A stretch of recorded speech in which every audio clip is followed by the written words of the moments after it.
FTP நேயர்களுக்கு வணக்கம். தொடர்ந்து அதிமுகவில் எழுகின்ற பல்வேறு விதமான சலசலப்புகளை பற்றி பேசி வருகிறோம். இருந்த போதிலும் எடப்பாடி பழனிசாமி அவர்கள் தன்னுடைய சுற்றுப்பயணத்தை தமிழகம் முழுக்க செஞ்சுட்டு வராரு.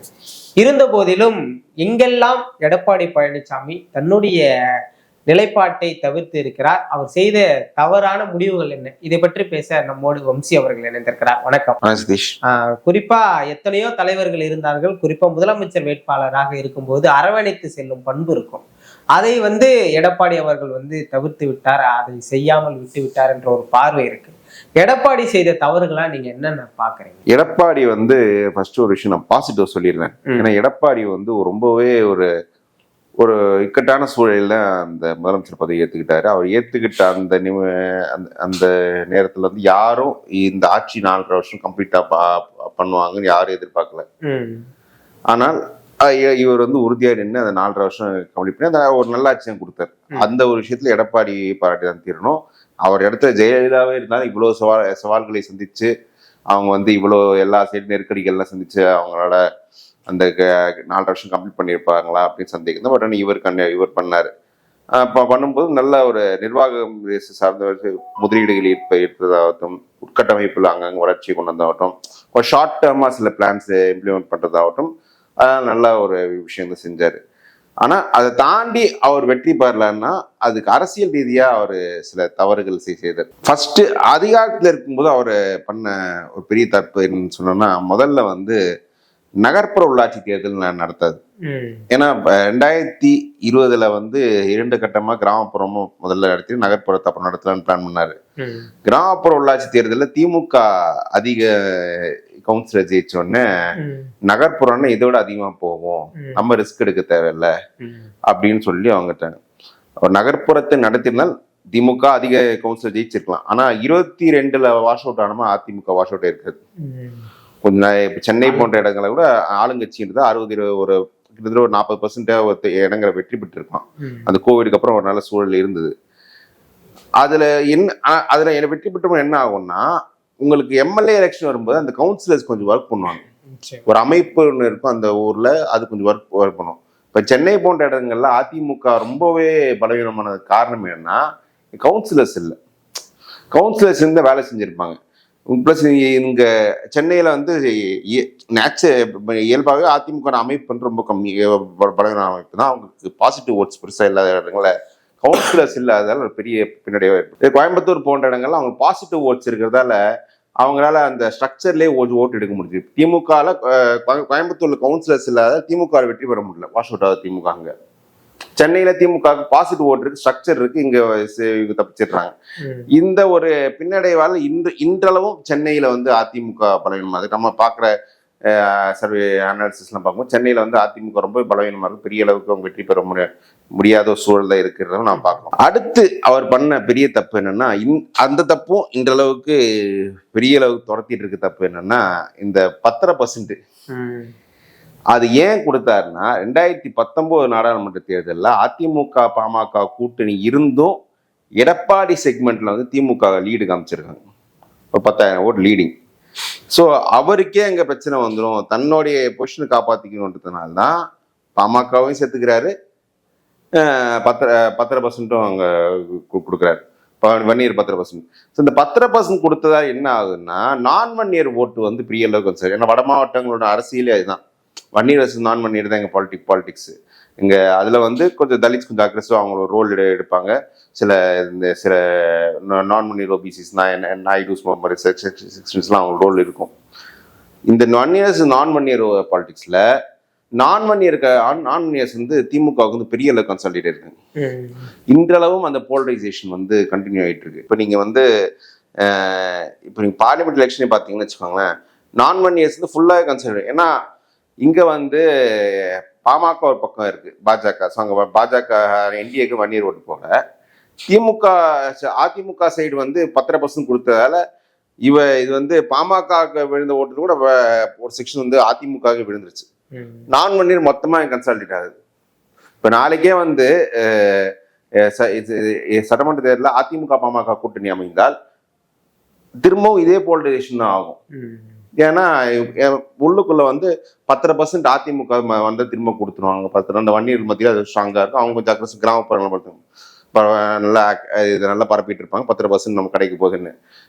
பதிலுக்கு வந்து திமுகவோட 2ஆம் கட்ட நிர்வாகி, மாவட்ட லெவல்ல நிர்வாகிகள் அவங்களும் கிராமமா போயிட்டு 10% வேணாம்னா எங்களுக்கு ஓட்டு போடுங்க அப்படின்னு சொல்லி அவங்க ஒரு நைட்டு வைப்பாங்க.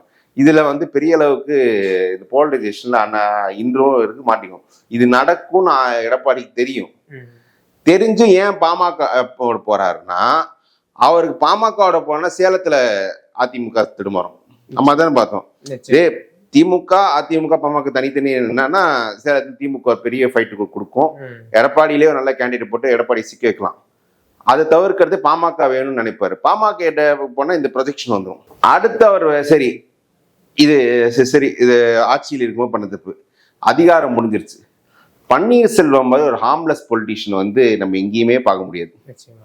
ஜெயலலிதா ஏன் அவர் பதவியை கொடுத்தாங்கன்னு இது வரைக்கும் உள்ள பல பேர் ஏன் புரிஞ்சுக்க மாட்டேங்கன்னா, அவங்களுக்கு தெரியும் அவர் வந்து அந்த பொசிஷனுக்கு ஏற்ற பாலிடிக்ஸ் பண்ண மாட்டாரு, நம்ம கிட்ட அந்த பதவி கரெக்டாக திரும்ப கொடுத்துருவார் நம்பிக்கையில் தான் இங்கேயோ இந்த பன்னீர்செல்வம் வந்து ஃபர்ஸ்ட் டைம் 2001 அவர் ஃபர்ஸ்ட் டைம் எம்எல்ஏ.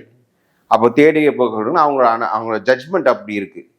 அப்படிப்பட்ட பன்னீர்செல்வத்தை விளக்கியது வந்து ஏற்கனவே முக்குளத்தோரும் எதிராக இருந்தாங்க. தினகரன் சசிகலா விஷயத்துல 10% அவங்களுக்கு பாதிப்பே இல்லாட்டி 10% எங்களுக்கு பாதிப்புன்னு ஒரு சில செக்ஷன்ஸ் அவங்க ஏற்றுட்டு இருக்காங்க. தென் மாவட்டங்கள்ல நீங்க 21 கொஞ்சம் கம்மியான ரிசல்ட் தான். 21 ஜெயிச்சவங்க யாருன்னு முக்குளத்தோர் மந்திரிகள் ஜெயிச்சாங்க. மற்ற கேண்டிடேட்ஸ் பெருசா ஜெயிக்கல. டெல்டால ஃபுல்லா அகேன்ஸ்டா போயிடுச்சு. பன்னீர்செல்வத்தை விளக்கியவுடன் மேலும் அந்த முக்குளத்தோர் மத்தியில் மேலும் ஒரு அதிருப்தி வந்து இவர் ஃபுல்லாவே கட்சி எடுத்துக்க பாக்குறாரு அப்படின்ற ஒரு இரட்டை தலைமை மாதிரி ஒற்றை தலைமை வந்தது தான் அவங்களுக்கு ஊர்ல. நீங்க வந்து பன்னீர்செல்வமே இரட்டை தலைமை ஒருத்தரை கண்டினியூ பண்றதுல எடப்பாடிக்கு ஒரு பிரச்சனை இருந்திருக்காது. அது கட்சியோட ஒரு இமேஜ், காஸ்ட் நியூட்ரல் இமேஜும் கொஞ்சம் கொடுத்துருக்கோம். அது ஒரு பன்னீர்செல்வத்தை வச்சு நீங்க தென் மாவட்டத்திலேயே கொஞ்சம் நீங்க மறுபடியும் ஃபிக்ஸ் பண்ணிருந்தாங்க கட்சி. அது நடக்காம போச்சு. அது நடக்காததால இங்க வந்து இப்ப தென் மாவட்டங்கள்ல எதிர்ப்பு அவர் அதை மீறி அந்த கட்சியின் சின்னத்தையும் அவர் நீதிமன்றத்தில் வாங்கினது அது ஒரு லக்கு அச்சீவ்மெண்ட். பட் வாங்கி ஒரு பிரயோஜனம் இல்லை. இப்போ 24 பார்லிமெண்ட் எலெக்ஷன் பார்த்தோன்னா நீங்க வந்து தேனி 2019 நீங்க ஜெயிச்ச தொகுதி டெபாசிட் போச்சு. ராமநாதபுரத்துல டெபாசிட் போய் 1 லட்சம் ஓட்டுக்கல. மதுரை, அதாவது அதிமுகவில் ரொம்ப ஒரு பெரிய ஸ்ட்ராங்கா இருக்கக்கூடிய ஒரு ஏரியா மதுரை சிட்டிஸ்ல, அங்க 3வது போறீங்க. இத்தனைக்கும் அதிமுக கேண்டிடேட் நல்ல கேண்டிடேட். அவர் வந்து பிஜேபியில இருந்தார். பிஜேபியில வந்து திமுக இருந்தார். அப்புறம் திமுக பிஜேபி போனாரு. பிஜேபியில அவர் தான் எம்பி சீட் கொடுத்துருப்பாங்க. ஆனா அவருக்கு வந்து கடைசி அதிமுக எம்பி சீட் கொடுக்குறாரு. அவர் கண்டஸ்ட் பண்ணி 3வது வருது. எங்க தூத்துக்குடியில உங்க வேட்பாளர் எங்கேயோ கிடைக்கும், அது ஒரு டெபாசிட் போச்சு. திருநெல்வேலியில ஒரு டெபாசிட் போச்சு. கன்னியாகுமரியில நாம் தமிழோட குறைவா ஓட்டு 50,000 ஓட்டு கூட வரல. ஸோ இதெல்லாம் பன்னீர்செல்வத்தையே வெளியேற்றி போயிருக்கு. அப்ப அந்த கட்சி எவ்வளவு பெரிய பலவீனம் அடைஞ்சிருக்கு. இது பெரிய தப்பு. இது எல்லாத்தையும் விட பெரிய தப்பு என்னன்னா 2024 பாஜகவுடன் கூட்டணி வைக்காமல் போனது. அதாவது ஒரு லீடருக்கு என்னன்னு தன்னோட ஓட்டோட தன்மை என்னன்னு புரிஞ்சுக்கணும். இப்போ நான் வந்து ஒரு ஓட்டு வாங்குறேன், அந்த ஓட்டு பேஸை வச்சுட்டு கூடுதலாக எக்ஸ்ட்ரா ஓட்டு வாங்கணும். இந்த வந்த ஓட்டை வச்சு எனக்கு பிரயோஜனம் இல்லை, ஜெயிக்க முடியும் சொல்லி இதை கலைச்சு போட்டு எதிரி எடுத்த ஓட்டு நான் எடுக்கணும்னு நினைச்சா திமுக சென்டர் லெஃப்ட், இந்த காங்கிரஸ் வச்சு செக்கில சார்பின்மை தலித்ஸ் எல்லாரும் ஒரு பக்காவா ஒரு சோசியல் காம்பினேஷன் பில்ட் பண்ணி அவங்க ஓட்டு எடுக்கிறாங்க. அது வெற்றி வருது. நீங்க உங்களுக்கு வந்ததும் ஒரு நல்ல ஒரு காம்பினேஷன், ஹிந்துத்வா கொஞ்சம் மைண்டட்ல இருக்காங்க, ஓபிசிஸ் ஓட்டு கன்சல்டேட் பண்ண கொஞ்சம் 1 year + வேற கவுண்டர்னு வருது.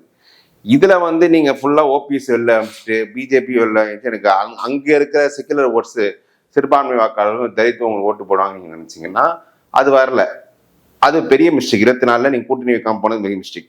இது 24 நீங்க கூட்டணி வைக்காத விளைவு என்னன்னா, பன்னீர்செல்வம் ஒரு பெரிய ராமநாதபுரத்துல 2வது வந்து ஒரு ஃபோர்ஸா ஒரு பெரிய இம்பாக்ட் ஏற்படுத்திட்டாரு. தினகரன் அவர் தேனியில ஒரு ஃபோர்ஸ் மட்டும் ஏற்படுத்திட்டாரு. பிஜேபிக்கு இவங்க 2 பேர் பெரிய அளவு கான்ட்ரிபியூஷன். பிஜேபியோட ஓட்டு 11% எடுத்துட்டு போயிட்டாங்க. பாமக ஒரு 4.5%. அதுதான் பாமக ஓட்டு நிறையவே அதிமுக ஷிஃப்ட் ஆயிட்டானோ எலெக்ஷன்ல 21 எவ்வளோ ஓட்டு இருக்கோ அதே ஓட்டு அங்கே பாமக எலெக்ஷன் ஆஃபீஸில் இருக்கிற மாதிரி காமிச்சிட்டாங்க. சீமான் 8% மீட்டர். ஸோ பன்னீர்செல்வம், தினகரன், அன்புமணி, சீமான், போனஸ் அண்ணாமலை இருந்த பாஜக 11% போயிடுச்சு. இப்ப நீங்க மறுபடியும் பாஜக உள்ள நீங்க கூட்டணி வைக்கும்போது அவன் 11%க்கு தான் இப்போ ஓட்டு வைக்கிறான். அது 11%க்கான சீட்டு வாங்குறது தான் அவங்க பாலிடிக்ஸே பண்ணிட்டு இருக்காங்க. இப்ப செங்கோட்டையனை அமித்ஷா சந்திச்சது கூட இது ஒரு மாதிரி ஒரு 11% சீட்டு கொடுங்கன்ற மாதிரி பார்கெயின் பண்றது தான். செங்கோட்டையை வச்சு நான் ஒரு அணி கூட ஃபார்ம் பண்ணிடலாம் அப்படின்ற அந்த மாதிரி ஒரு திட்டம் தான் கொடுக்குறாங்க. ஸோ அந்த 11% நீங்க ஃபர்ஸ்ட் பாஜக எடுக்க விட்டுருக்கு. 11%க்கு ஒரு சீட்டு கொடுங்கன்னா அவங்க 50 சீட் கொடுப்பாங்க.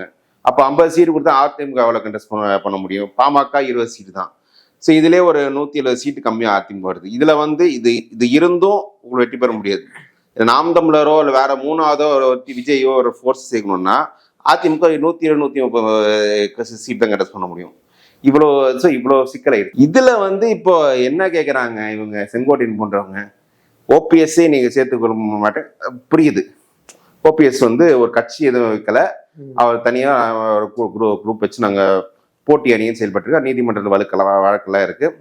ஓபிஎஸ் நீங்க மட்டும் ஓகே. தினகரன் தனியா அமமுக கட்சி, இந்த கட்சியோட கூட்டணி வைக்கிறது உங்களுக்கு என்ன பிரச்சனை? ஸ்டாலின் வைகோட வச்சிருக்காருல்ல, நீங்க கூட்டணி வச்ச என்ன? அந்த கூட்டணி வைக்க மாட்டேன்னு சொல்றதால தான் இப்போ செங்கோட்டையன் போன்றவங்க எல்லாம் நீங்க என்ன நினைச்சிட்டு இருக்கீங்கன்னா, இதே அதிமுக பாமக பாஜக அணி தான் 21 இருந்து தோத்து போச்சு. அதுல இப்ப பாஜக அதிகமா சீட்ல நிக்கிற வாய்ப்பு இருக்கு. மறுபடியும் இந்த அணி எப்படி ஜெயிக்கும்? ஸோ நம்ம அணியை ஸ்ட்ரெங்தன் பண்ணதும் இப்போ வாய்ப்பு இல்லை. தினகரன் சேர்த்துக்கோங்க, நம்ம அந்த கொஞ்சம் பழைய ஃபோர்ஸ் வச்சு முக்குளத்தூர் ஓட்டு அப்போ தென் மாவட்டத்துலேயும் டெல்டா நிற்கும் சொல்றாங்க. அது சேர்த்துக்க மாட்டேன்னு நிற்கிறாரு. ஏன்னா தினகரன் உள்ள அவரோட ஈகோ இருக்கும். இது இவ்வளவு பிரச்சனைகள் செய்ததால் தான் இப்போ எடப்பாடி இந்த மாதிரி பொசிஷன்ல மாட்டி முடிக்கிறாரு. நீங்க இந்த தென் மாவட்டத்துல எடப்பாடிக்கான முடிவுகள் எவ்வளவு தவறா போனதை பத்தி சொன்னீங்க. அங்க கூட தலித் வாக்குகள் பெரிய அளவுல எடப்பாடிக்கு கை கொடுக்கலாம்னு சொன்னீங்க. ஆனா இப்பொழுது அண்மையில எடப்பாடி அவர்கள் மதுரை ஏர்போர்ட்டுக்கு முத்துராமலிங்கர் அவருடைய பெயரை சூட்டணும் அப்படின்னு சொல்லியிருக்காரு. இதுவும் ஒரு ஸ்ட்ராட்டஜியா நீங்க பாக்குறீங்க? இது ஸ்ட்ராட்டஜி பதட்டத்தை சொல்றது. இது எதனால செங்கோட்டையின் ஆதரவு முக்குளத்தூர் ஏரியால போஸ்ட் ஓட்ட ஆரம்பிச்சிட்டாங்க. அதை பார்த்துட்டு தான் இப்போ திண்டுக்கல்ல பேசும்போது, ஆத்தூர்ல பேசும்போது சொல்றாரு, அது ஆத்தூர்ன்றது ஷுவரா அதிமுக தோக்குற தொகுதி, ஐ பெரியசாமி கண்டெஸ்ட் பண்ற தொகுதி. அந்த தொகுதியில் போய் சொல்றாரு போயிட்டு, நான் முத்துராமலிங்க தேவர் பேர் வைக்கிற ஏர்போர்ட்னு. அதாவது தமிழ்நாட்டு அரசியல்ல இப்போ சில கான்ட்ரவர்ஷியலான சில சப்ஜெக்ட்ஸ்லாம் இருக்கு. அதுல பெரிய கட்சிகள் அதை கடந்து போயிடுவாங்க. ஜெயலலிதாவும் கருணாநிதி இந்த இஷ்யூக்குள்ள போயே வரல. ஏன்னா மதுரை ஏர்போர்ட் நேமிங் விஷயத்துல முத்துராமலிங்க தேவர் பேர் வைக்கணும்னு இவங்க முக்குளத்தூர் சமுதாயம் கேக்குது. தேவேந்திர குழலார் சமுதாயம் எங்களுக்கு இமானுவேல் சேகரனார் பேர் வைக்கணும். நாங்க அந்த மதுரை ஏர்போர்ட் கட்டப்பட்டதே ஒரு சில தலித் வில்லேஜஸ் அங்க இருந்தது. எங்க இடத்துல நீங்க கட்டிருக்கீங்க, நீங்க தேவேந்திர இமானுவேல் சேகரனார் பேர் வைக்கணும்னு அவங்க கேட்கறாங்க. எங்க மதுரைனாலே முத்துராமலிங்க தேவர் பேர் தான், தேவர் பேர் வைக்கணும்னு நினைக்கிறாங்க. இந்த பிரச்சனையே வேணான்றதுனால ஜெயலலிதா கருணாநிதி இந்த விஷயத்துல அமைதியா இருந்தாங்க. அதுவுமே கவுண்டர் பாலிடிக்ஸா மாறுமே இப்போ. சரி, மாறும். எப்பன்னா இப்ப பிஜேபி போன்ற கட்சி இந்த போலரைசேஷன் கேம் எப்படி ஆடுவாங்கன்னா, எனக்கு இதுல வர்ற ஓட்டு, லாபமா வர்ற ஓட்டு ஃபுல்லா எனக்கு வந்துடணும், எதிராக வர ஓட்டு பிரியட்டும்னு. இவங்களுக்கு இந்த லாபம் பேர் வைக்கிறதாலே முக்குளத்து சமுதாயம் ஒரு ஆதரவு தெரிவிக்குமான்ற சந்தேகம் தான். அவங்களுக்கு தெளிவா இருக்காங்க. ஏன்னா இவரு எதுக்கு பண்றாரு தெரியும். சசிகலாவை ட்ரீட் பண்ணது எப்படி, ஓபிஎஸ்சி ட்ரீட் பண்ணது எப்படி, தினகரனை ட்ரீட் பண்ணது எப்படின்னு. இவரை சும்மா ஏர்போர்ட்டுக்கு பேர் வைக்கிறேன்றதுக்காக இவர் இப்ப சொன்னா, அதுவும் இந்த பேர் இந்த சப்ஜெக்ட் இது சென்ட்ரல் கவர்மெண்ட் இஷ்யூ, அவங்க ஒத்துக்கணும். அவங்க இதே லைன் எடுப்பாங்கன்ற அதுவும் சந்தேகம் தான். பிஜேபி எனக்கு தெரிஞ்சு எடுக்க மாட்டாங்க. ஸோ அவங்க இதெல்லாம் தெரியும். ஸோ அவங்க பெருசா ஆதரவு தெரிவிக்கல. எதிர்த்தரப்பு இவங்க அக்ரெசிவா இருப்பேன். ஏன்னா இது நம்ம பார்க்கும்போது ராமநாதபுரம் போன்ற தொகுதியில ஓபிஎஸ் நிற்கும் போது போலரைசேஷன் தேவேந்திர குழல சமுதாயம் திமுக பெருசா கன்சல்டேட் இருக்காங்க. ஸோ ஓபிஎஸ் நாளைக்கு ஒருவேளை திமுக பக்கம் போனா அந்த சமுதாயம் பின்னாடி கன்சாலிடேட் ஒரு வாய்ப்பு இருக்கு. ஆனா இந்த அறிவிப்பு மூலமா அந்த வாய்ப்பு எல்லாம் போயிடுச்சு. கிருஷ்ணசாமி இமீடியட்டா ஸ்டேட் பண்ணிட்டு அது நீங்க எப்படி நீங்க கேர்லெஸ்ஸா இந்த மாதிரி இருக்கீங்க, சும்மா பிரச்சாரத்தை ஏதோ போற பக்கம் சொல்லிட்டு போறீங்க, அது எப்படி நீங்க அந்த பேர் வைப்பீங்கன்னு ஜான் பாண்டியன் சொல்றாரு. கிருஷ்ணசாமி உங்களோட கூட்டணி இருந்தாரு, அவரே சொல்றாருன்னா அப்பன்னா இந்த எதிர்ப்பு உங்களுக்கு பரவலா வர ஆரம்பிச்சுன்னு. அது மட்டும் இல்ல, அவங்க அந்த இமானுவேல் சேகரோட மகள் எழுதிய கடிதம் சொல்லிட்டு அங்க எல்லா வாட்ஸ்அப் குரூப்லயும் பரவாயிட்டு இருக்கு. இப்பெல்லாம் இந்த காஸ்ட் விஷயத்துல ரொம்பவே அவேர்னஸ் அதிகமாயிருச்சு. அவங்க யங்ஸ்டர்ஸ் கொஞ்சம் அலர்ட்டா இருக்காங்க. இவங்க எல்லாம் எடப்பாடி நமக்கு துரோகம் பண்றாரு, எப்படி ஏர்போர்ட்டுக்கு பேர் வைக்கலான்னு அவங்க பரவிட்டு இருக்காங்க. இதுக்கு நியாயப்படி முக்குலத்தோர் சமுதாயம் ரியாக்ட் பண்ணும். அவங்க என்ன சொல்றாங்கன்னா, நீங்க யார் எங்கேயா பேர் வைக்கிறது, எங்களை வச்சுக்க தெரியும்னு சொல்றாங்க. சோ இந்த கான்ட்ரடிக்ஷன்ல வந்து ஃபர்தரா அதிமுக பலவீனப்படுது. 2015 ஸ்டாலின் இந்த மிஸ்டேக் பண்ணார். அவர் நான் மதுரை ஏர்போர்ட்டுக்கு தேவர் பேர் வைக்கிறேன் அப்படின்னு சொல்ல போகும்போது 2016 எல்லா எஸ்சி தொகுதிகள் தென் மாவட்டங்கள்ல ரிசர்வ் தொகுதி எல்லாத்தையுமே திமுக தோத்து. திமுகவுக்கு நாடார் ஓட்டு கொஞ்சம் இருக்கு, மைனாரிட்டி ஓட்டு இருக்கு, பிளஸ் முக்குலத்தோர் திமுகவோட முக்குலத்தோர் ஓட்டு கொஞ்சம் இருக்கிறதால மற்ற ஜெனரல் தொகுதியில் திமுக தாக்கு பிடிச்சிருச்சு. இவருக்கு நாடார் ஓட்டும் கிடையாது, மைனாரிட்டி ஓட்டும் கிடையாது, முக்குலத்தோர் ஓட்டு சரியா வராது. இப்ப எஸ்சி ஓட்டு வரலன்னா இப்படி வந்து இங்க தாக்கு பிடிப்பாரு. இப்படித்தான் இருக்கு செய்யற அரசியல்லாம். இதுவரை எடப்பாடி பழனிசாமி அவர்கள் செய்த தவறுகளை எல்லாம் மிக தெளிவா சொன்னீங்க. 2026 தேர்தலுக்கு இன்னும் 7 மாதங்களே உள்ளது. இந்த 7 மாத காலகட்டத்துல எடப்பாடி அவர்கள் வந்து இதை செய்யணும், இதை செஞ்சிடவே கூடாது அப்படின்னா என்ன சொல்லுங்க? சோசியல் ரீதியா அவர் கிட்டத்தட்ட செய்ய வேண்டிய தவறு எல்லாமே போய் செஞ்சிட்டாரு. இப்ப அவருக்கு வந்து 10% விஷயத்துல அவர் இப்ப ஸ்டாண்ட் எடுத்தால் காட்டி வந்து 10% இவர் கொடுப்பாருன்ற எண்ணம் வந்துருச்சு. 10% இவர் கொடுப்பாருன்ற எண்ணம் 2 சைடும் வந்துருச்சு. மைனாரிட்டி ஓட்டு இன்னும் நம்பி இவர் வராது. மற்ற செக்ஷன்கெல்லாம் பெருசா ஒன்றும் இல்ல அவர்கிட்ட. சரி, இழக்கிறதுக்கு ஒன்றும் இல்லை. விளையாட கொன்ற ஓட்டு எப்படி இவர் பக்கம் நின்னும். உள்ள உட்கட்சி ரீதியா என்னன்னா, இப்ப வர்ற தகவல்னா எப்படி பார்க்க தெரியுதுன்னா, அடுத்து வந்து வேலுமணி நீக்கப்படலாம். செங்கோட்டை நம்ம அறிவிச்சார்ல அந்த 5 பேரு, அதுல எனக்கு என்ன வேலுமணி, தங்கமணி போன்ற பேர்ல அதுல ஒரு வேளை வேலுமணி நீக்கிட்டாங்கன்னா அது பெரிய செட்பேக் ஆனது. ஏன்னா வேலுமணி கண்ட்ரோல்ல கிட்டத்தட்ட 3 மாவட்டங்கள், கோவை, திருப்பூர், நீலகிரி. திருப்பூர் நீலகிரியில கூட ஓகே, கோவையில 10க்கு 10 ஜெயிச்சு கொடுத்தாரு. இவர் வந்து இப்ப இந்த 10 தொகுதியிலுமே அதிமுக தோக்குற வேலையை வேலுமணி பண்ணி விட்டுறாரு. அது பெரிய செட்பேக்கா இருந்துடும். ஏன்னா சேலத்துல கூட பாமக கூட்டணி இருந்தாதான் அதிமுக வெற்றி பெற முடியும். பாமக கூட்டணி இல்லைன்னா அதிமுக கிளீன்சி பண்ண முடியாது. ஆனா பெருசா யார் கூட்டணியில பாஜக கூட்டணி இருக்காங்க. மற்ற பெரிய சக்திகளும் வேலுமணி வந்து ஃபுல் கிளீன்சி பண்ணி கொடுத்தாரு கோயம்புத்தூரை. அப்படிப்பட்ட வேலுமணியை நீங்க கட்சி விட்டு போயிட்டாருன்னா உங்களுக்கு பெரிய செட்பேக் வந்துடும். அது அந்த தவறு பண்ணாம இருந்தா போதும். நிச்சயமாக அதிமுகவில் அடுத்தடுத்து என்ன நடக்குதுன்னு பொறுத்திருந்து பார்ப்போம். எடப்பாடி அவர்களுடைய நிலைப்பாடுகளை தெளிவா சொன்னீங்க. நன்றி.